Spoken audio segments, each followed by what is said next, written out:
সবাইকে অভিনন্দন জানিয়ে আজকের ভিডিও শুরু করছি। আজকে আমাদের আলোচনার টপিক হলো হয়। আজকের ক্লাসে আমরা এই হয় নিয়ে বিস্তারিত কথা বলবো। হয় শব্দের অর্থ হলো কেন। আমাদেরকে ডব্লিউএস কোশ্চেন করার সময় একটা প্রশ্নের কারণ খুঁজতে হবে বা উদ্দেশ্য খুঁজতে হবে, কেন সেই কাজটা হয় বা সে কোন উদ্দেশ্যে কাজটি করে।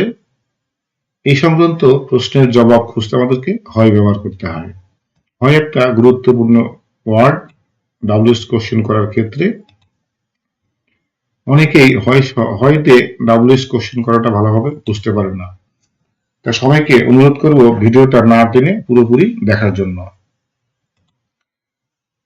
হয় is the most important word to make WH question. WH question তৈরি করার ক্ষেত্রে হয় শব্দটা খুবই গুরুত্বপূর্ণ এবং অত্যন্ত তথ্যবহুল। আমরা এখন হয় নিয়ে ডিটেলস কথা বলি।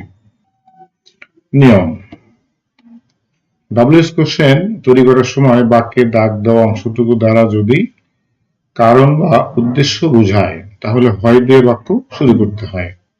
আমাদের খেয়াল করতে হবে, বাক্যে ডব্লিউএস কোশ্চেন করার সময় দাগ দেওয়া অংশটুকু দ্বারা যদি কারণ বা কোনো উদ্দেশ্য বোঝায় তাহলে আমাদেরকে হয় দিয়ে বাক্য শুরু করতে হয়।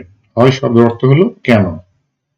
সবসময় কারণ বোঝালে বা উদ্দেশ্য বোঝালে হয় দিয়ে বাক্যটা শুরু করতে হয়। সাধারণত দুটো কারণে হয় দিয়ে প্রশ্ন করা হয়। এক হলো রিজন, কোনো কিছুর কারণ বোঝাতে। দুই হলো পারপস, কোনো কিছুর উদ্দেশ্য বোঝাতে। মেইনলি এই রিজন এবং পারপস এই দুটো কারণেই হয় দিয়ে আমাদেরকে প্রশ্ন করতে হয়। এখন গঠনটা একটু দেখে নিই। প্রথমে আমরা হয় বসায় দিব, তারপর টেন্স অনুযায়ী সাহায্যকারী ভার্ব দিব, তারপর সাবজেক্ট, তারপরে মূল ভার্ব, তারপরে বাকি অংশ থাকলে দিব, না থাকলে দেওয়ার দরকার নেই। শেষে আমরা অবশ্যই প্রশ্নবোধক চিহ্ন দিতে হবে। এখন আমরা কিছু রিজন অথবা কারণ বোঝা এরকম কিছু উদাহরণ দেখে নেই। He failed the exam because he did not study. সে পরীক্ষায় ব্যর্থ হয়েছিল কারণ সে পড়াশোনা করেনি। এখানে কিন্তু কারণ বোঝাচ্ছে সে পরীক্ষায় কেন ফেল করলো, কারণ সে পড়াশোনা করেনি। আমরা আগে হয়টা বসে নেই। হয় বসানোর পরে আমাদেরকে টেন্স অনুযায়ী হেল্পিং ভার্ব ডিড। এটা একটা পাস্ট ইনডিফিনিট টেন্স। এই পাস্ট ইনডিফিনিট টেন্সে মাত্র একটাই হেল্পিং ভার্ব, সেটা হলো ডিড। তাহলে why did he fail the exam, সে পরীক্ষায় কেন ব্যর্থ হয়। সে ক্রাইড, সে কান্না করেছিল because she lost her book, কারণ সে তার বইটা হারিয়ে ফেলেছিল। তাহলে সে কেন কান্না করেছিল, কারণ সে তার বইটা হারিয়ে ফেলেছিল। হোয়াই ডিড শি ক্রাই, প্রথমে হয় টেন্স অনুযায়ী হেল্পিং ভার্ব সাবজেক্ট প্লাস মূল verb. They were laughing because the joke was funny. তারা হাসাহাসি করতেছিল কারণ এই কৌতুকটা ছিল খুবই মজার। এটা হলো পাস্ট কন্টিনিউয়াস টেন্স। আর যে টেন্সে প্রশ্ন থাকে ডব্লিউএস কোশ্চেন করার সময় সেই টেন্সেই উত্তর লিখতে হয়। তাহলে আমরা প্রথমে হয়টাকে বসায় নিব, তারপর টেন্স অনুযায়ী হেল্পিং ভার্ব দিব, তারপর সাবজেক্ট, তারপরে মূল ভার্ব। তাহলে হয় ওয়ার দে লাফিং, তারা কেন হাসতেছিল, কারণ এই কৌতুকটা ছিল খুবই মজার। You wake up early because you want to study, তুমি খুব ভোরে ঘুম থেকে ওঠো কারণ তুমি পড়াশোনা করতে চাও। Why do you wake up early, এটা প্রেজেন্ট ইনডিফিনিট টেন্স, তাই আমরা এখানে সাহায্যকারী ভার্ব হিসেবে ডু দিয়েছি। এই টেন্সে দুটো হেল্পিং ভার্ব থাকে, একটা হলো ডু, একটা হলো ডাজ। ডাজ হয় যখন সাবজেক্টটা হয় হলো একজন এবং থার্ড পারসন হয়, বাকি সকল ক্ষেত্রে ডু দিতে হয়।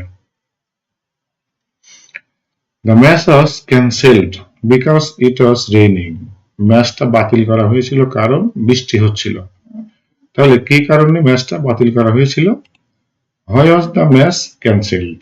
ম্যাচটা কেন বাতিল করা হয়েছিল? The baby is crying because it is hungry. শিশুটা কান্না করতেছে কারণ সে অসুস্থ, ক্ষুধার্ত। এটা প্রেজেন্ট কন্টিনিউয়াস টেন্স। তাহলে আমরা প্রথমে হয় বসাই দিব, তারপরে টেন্স অনুযায়ী ইজ দিব। এখানে যদি সাবজেক্ট প্লুরাল হতো তাহলে আমাদেরকে এখানে আর দেওয়া লাগতো। যেহেতু সাবজেক্ট সিঙ্গুলার এবং থার্ড পারসন, তাই আমরা এখানে ইজ ব্যবহার করব। Why is the baby crying? শিশুটা কান্না করতেছে কেন? She was happy because she won the prize. সে খুশি হয়েছিল কারণ সে পুরস্কারটা জিতেছিল। এটা কিন্তু পাস্ট ইনডিফিনিট টেন্স। আমাদের খেয়াল করতে হবে যে টেন্সে অজয়ার বা অ্যামিজার থাকে, অন্য কোনো ভার্ব থাকে না, সে টেন্সে ওইটা হলো মূল ভার্ব। আচ্ছা, তাহলে হোয়াই ওয়াজ শি হ্যাপি? সে কেন খুশি হয়েছিল? কারণ সে পুরস্কার জিতেছিল। এতক্ষণ আমরা রিজন বা কারণ নিয়ে আলোচনা করলাম। এখন আমরা পারপোজ বা উদ্দেশ্য সম্বলিত কিছু কোশ্চেন নিয়ে স্টাডি করব। এক্সাম্পলস অফ পারপোজ কোশ্চেনস, উদ্দেশ্যমূলক প্রশ্নের উদাহরণ। You are studying hard to pass the exam. তুমি পরীক্ষায় পাস করতেই কঠোর পরিশ্রম করছো। এটা একটা প্রেজেন্ট কন্টিনিউয়াস টেন্সের সেন্টেন্স। আমাদেরকে প্রেজেন্ট কন্টিনিউয়াস টেন্সে উত্তর লিখতে হবে। তাহলে সে কোন উদ্দেশ্যে কঠোর পরিশ্রম করিতেছে? পরীক্ষায় পাস করার উদ্দেশ্যে। প্রথমে হয় বসাবো, টেন্স অনুযায়ী হেল্পিং ভার্ব দিব, তারপর সাবজেক্ট দিব, মূল ভার্ব দিব। স্টাডিং হার্ড হলো কঠোর পরিশ্রম করা, তাহলে why are you studying hard. সে went to the market to buy vegetables. সে সবজি কেনার জন্য বাজারে গিয়েছিল। তাহলে সে কোন উদ্দেশ্যে বাজারে গিয়েছিল? সবজি কিনতে। এটা হলো পাস্ট ইনডিফিনিট টেন্স, তাই এখানে ওয়েন্ট ব্যবহার করা হয়েছে। এটাকে ডাবলুএস করতে হলে আমাদেরকে প্রথমে হয় বসাতে হবে, টেন্স অনুযায়ী হেল্পিং ভার্ব, সাবজেক্ট, মূল ভার্ব হবে গো। সবসময় পাস্ট ইনডিফিনিট টেন্সে নাবোধক বাক্যে ভার্বের পাস্ট ফর্ম ব্যবহার করা হয়, কিন্তু নাবোধক এবং প্রশ্নবোধক বাক্যে ডিড বসাতে হয়। আর ডিড বসালে পরের ভার্বটাকে আবার প্রেজেন্ট ফর্মে নিয়ে আসতে হয়। তাহলে why did she go to the market? সে কেন বাজারে গিয়েছিল? সবজি কেনার জন্য। They are saving money to build a house. তারা একটা বাড়ি তৈরি করার জন্য টাকা সঞ্চয় করিতেছে। তাহলে আমরা যদি বাংলায় প্রশ্ন করি তারা কেন টাকা সঞ্চয় করিতেছে, তাহলে হয় আর দে সেভিং মানি। এটা হলো উদ্দেশ্য, তারা কেন টাকা সঞ্চয় করিতেছে? বাড়ি করার উদ্দেশ্যে। He exercises daily to stay healthy. সে স্বাস্থ্যবান থাকার জন্য প্রতিদিন ব্যায়াম করে। Why does he exercise daily? সে কেন প্রতিদিনই ব্যায়াম করে? এই বাক্যটা প্রেজেন্ট ইনডিফিনিট টেন্স, তাই আমরা এখানে ডাজ ব্যবহার করেছি, কারণ এই সেন্টেন্সটা হলো থার্ড পারসন সিঙ্গুলার নাম্বার, একবচন। The teacher called you to give some advice. শিক্ষক তোমাকে কিছু উপদেশ দেওয়ার জন্য ডাকলো। এটা হলো পাস্ট ইনডিফিনিট টেন্স।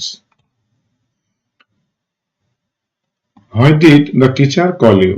শিক্ষক তোমাকে কেন ডাকলো? They are learning English to improve their communication skills. তারা তাদের ইংরেজির দক্ষতা বাড়াতে ইংরেজি শিখছে। তাহলে তারা কোন উদ্দেশ্যে শিখছে? তাদের ইংরেজিতে দক্ষতা বাড়ানোর জন্য। হয় আর দে লার্নিং ইংলিশ? তারা কেন ইংরেজি শিখছে? My friends are going to the market for shopping. আমার বন্ধুরা মার্কেটে বা বাজারে কেনাকাটা করার জন্য যাচ্ছে। এটা হলো প্রেজেন্ট কন্টিনিউয়াস টেন্স। এই প্রশ্নটা উদ্দেশ্য, কোন উদ্দেশ্যে যাচ্ছে? কেনাকাটা করার উদ্দেশ্যে। Why are your friends going to the market? তোমার বন্ধুরা কেন বাজারে যাচ্ছে? খেয়াল করতে হবে আবোধক বাক্যে যদি মাই থাকে তাহলে উত্তর লেখার সময় এখানে ইউর লিখতে হয়। প্রথমে আমরা হয় দিলাম, তারপর টেন্স অনুযায়ী হেল্পিং ভার্ব, তারপর সাবজেক্ট হলো ইউর ফ্রেন্ডস, মূল ভার্ব হলো গোয়িং, এই বাকিটুকু হলো প্লেস অ্যাডভার্ব। এখানে আমাদের দিয়ে দিতে হবে why are your friends going to the market? তোমার বন্ধুরা কেন বাজারে যাচ্ছে? আজকের টপিকটা খুবই মজার এবং শিক্ষণীয়, কারণ এই হয় শব্দটা ডাব্লিউএস কোশ্চেন তৈরি করতে অনেক গুরুত্বপূর্ণ ভূমিকা পালন করে। ভিডিওটা অবশ্যই ভালো লাগবে, আর ভালো লাগলে অবশ্যই লাইক দিবে, একটা গঠনমূলক কমেন্ট করবে এবং অবশ্যই চ্যানেলটাকে সাবস্ক্রাইব করবে। আর এরকম আরো অনেক শিক্ষণীয় ভিডিও পেতে অবশ্যই সাথে থাকবে। সবাইকে আবার ধন্যবাদ জানিয়ে এখানে শেষ করছি। আল্লাহ হাফেজ।